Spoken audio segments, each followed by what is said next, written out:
김성구의 뉴스 브리핑. 애리조나주 하원 의원으로 차기 주 국무장관의 도전장을 낸 마크 핀챈 의원은 어젯밤 트위터에서 애리조나는 사기를 시정하고 이를 저지른 사람들에게 책임을 물을 것이기 때문에 빨갛게 될 것이다 라고 밝혔습니다. 애리조나주가 빨갛게 된다는 것은 공화당주로 바뀌게 될 것이라는 뜻인데, 현재 애리조나주는 주지사와 의회 모두 공화당이 차지하고 있지만 국무장관 자리는 2019년부터 민주당이 차지하고 있습니다.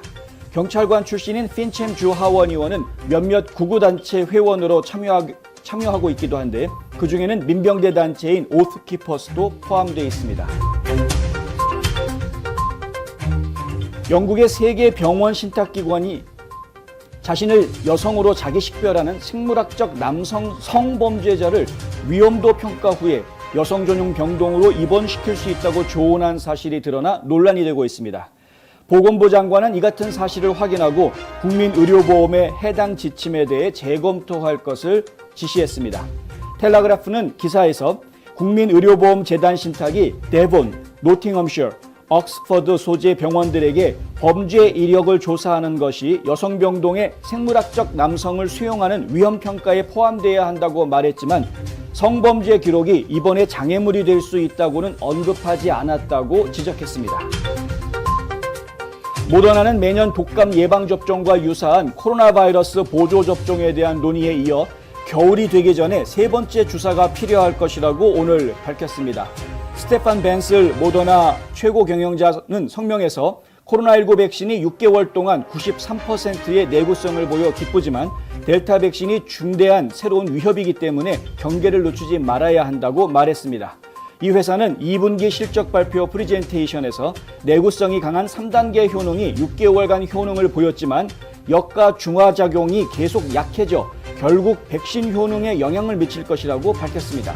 이는 겨울 이전에 부스터샷이 필요할 것이라는 의미인데, 모더나는 이 교차점을 고려할 때 겨울철 이전에 세 번째 부스터가 필요할 것이라고 발표했습니다.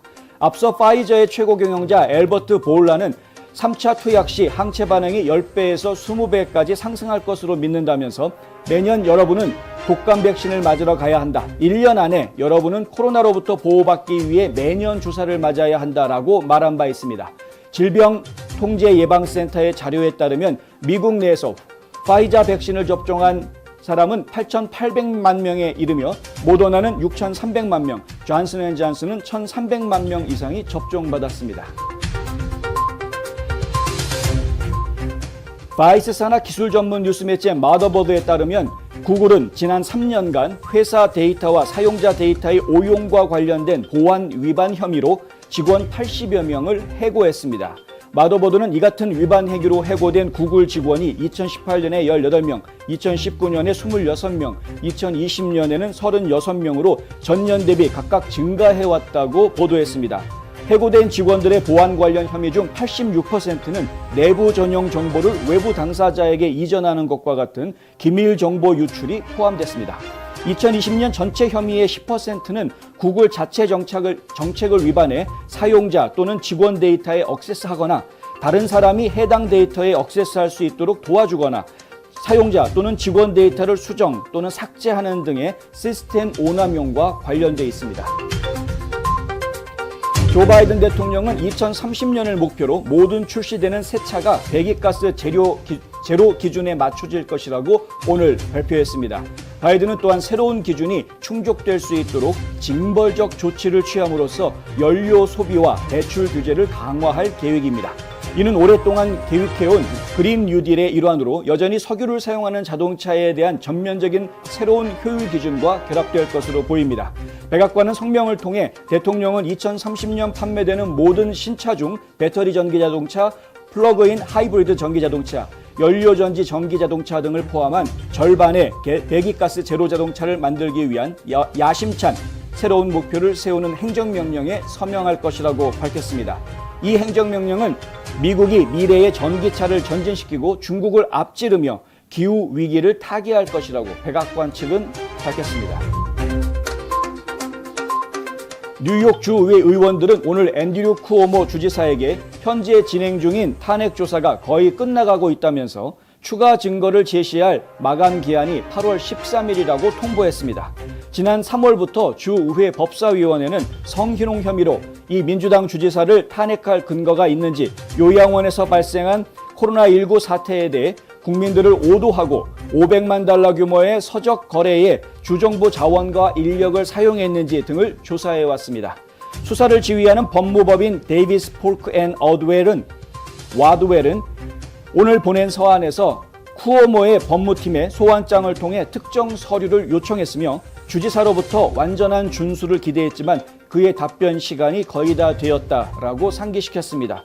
그들은 우리는 위원회의 조사가 거의 끝나가고 있음을 알리기 위해 이 서신을 보내며 의회는 곧 당신의 의뢰인에 대한 탄핵 소추안을 검토할 것이라면서 따라서 우리는 귀하가 위원회가 작업이 끝나기 전에 검토하기를 바라는 추가 증거나 서면 제출을 제공해 주길 요청하는 바이다 라고 썼습니다. 그렉 에봇 텍사스 주지사는 오늘 공화당의 선거법 변경을 막기 위해 민주당이 줄을 떠난 뒤 다시 한번 공화당 투표 법안을 통과하도록 특별 입법 회기를 명령했습니다. 이 발표는 지난 7월 12일 텍사스를 떠나 워싱턴으로 도망간 50여 명의 민주당 주 의원들이 5월 이후 두 번째로 현 임시의회에서 시간을 다 써버리고 정족수 부족을 만들어내며 전면적인 투표 거부에 나선 가운데 나온 것입니다. 에봇 주지사는 특별회기가 끝난 후에도 계속 특별회기를 소집할 것이라고 말했습니다. 민주당 의원들이 투표법 개정에 대해 파업을 벌이는 것은 이번이 두 번째입니다. 그들은 이 파업을 통해 젊은 층과 유색인종, 장애인들이 투표하는 것을 더 어렵게 만들 것이라고 주장하고 있습니다. 그러나 5월의 노력과 마찬가지로 민주당이 투표법이나 공화당이 지지하는 다른 법안들의 토론 목록을 영구히 차단할 수 있는 확실한 길은 남아있지 않다고 AP통신이 보도했습니다. 마조리 테일러 그린 연방 하원 의원은 오늘 의회 경찰에 서한을 보내서 민주당 최고위원들이 의회 경찰을 정치적 졸로 이용해 공화당을 겨냥하고 도널드 트럼프 전 대통령을 비방하고 있다고 비난했습니다. 그린 의원은 1월 6일 군중을 통제하기 위한 지원 병력 차단부터 경찰이 하원 운동장에서 새로운 마스크 규칙을 시행하도록 하기에 이르는 것까지 펠로시 의장을 비롯한 당 지도부에 의해 의회 경찰 간부들이 정치적 볼모로 이용당하고 있다는 것이 우려된다라고 말했습니다. 그녀는 토마스 매거 경찰청장에게 보낸 서한에서 6차례에 걸쳐 스티븐 썬드 전 의회 경찰서장이 DC 경찰과 주 방위군 지원을 요청했지만 민주당 최고위층이 1월 6일 이전에 도움을 요청하지 않으면서 정확히 원하는 여론을 얻었고 내란 선동을 이유로 트럼프를 2차 탄핵하는 폭동을 일으켰다고 밝혔습니다. 또한 의회 경찰의 역할은 펠로시 의장의 자의적이고 모순된 코로나 정책을 강제 집행하는 것이 아니라 의원들과 직원들을 안전하게 보호하는 것이어야 한다고 썼습니다. 경기 회복이 활발해지면서 실업급여를 받으려는 미국 노동자들의 수가 감소했습니다. 지난주 실업급여 신규 신청자는 총 38만 5천 명으로 팬데믹 시대 이후 최저 수준으로 떨어졌다고 노동부가 오늘 발표했습니다. 이는 전주 집계치의 개정값보다도 14,000건이 더 줄어든 것입니다. 신규 실업급여 청구가 감소한 것은 경기 회복의 역동성을 반영하는 한편 지난주 접수 건수는 팬데믹 이전 주간 평균인 약 22만 건에 비해 거의 2배나 많은 것이어서 노동시장이 여전히 회복의 길을 더 가야 한다는 점을 시사하고 있습니다.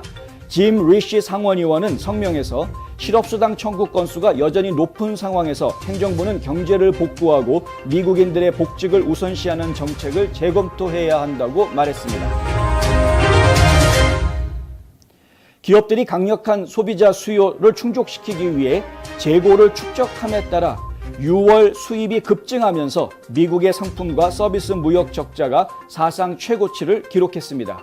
연방상무부가 오늘 발표한 자료에 따르면 6월 무역 적자는 6.7% 증가해 사상 최고치인 757억 달러를 기록했습니다. 수입 역시 사상 최고치를 기록하며 한 달 동안 2.1% 증가한 2,834억 달러를 기록했습니다. 반면 6월 수출은 0.6% 소폭 증가한 2,077억 달러를 기록했습니다. 6월 상품 부문 적자는 40억 달러에서 932억 달러로 크게 증가했고 서비스 부문 흑자는 7억 달러에서 174억 달러로 줄어들었습니다. 올해 들어 지금까지 무역 적자는 2020년 같은 기간에 비해서 46.4% 증가한 1,358억 달러를 기록했습니다. 백악관은 세계보건기구가 발표한 코로나19 부스터샷 배포 중단을 촉구한 것에 대해 잘못된 선택이라며 거부했습니다. 테드로스 아드하놈 게브레예수스 WHO 사무총장은 어제 미국 등 부자 나라들이 백신 공급을 통제하고 있는 기업들에게 가난한 나라의 코로나 백신을 우선적으로 제공하도록 해줄 것을 촉구했습니다.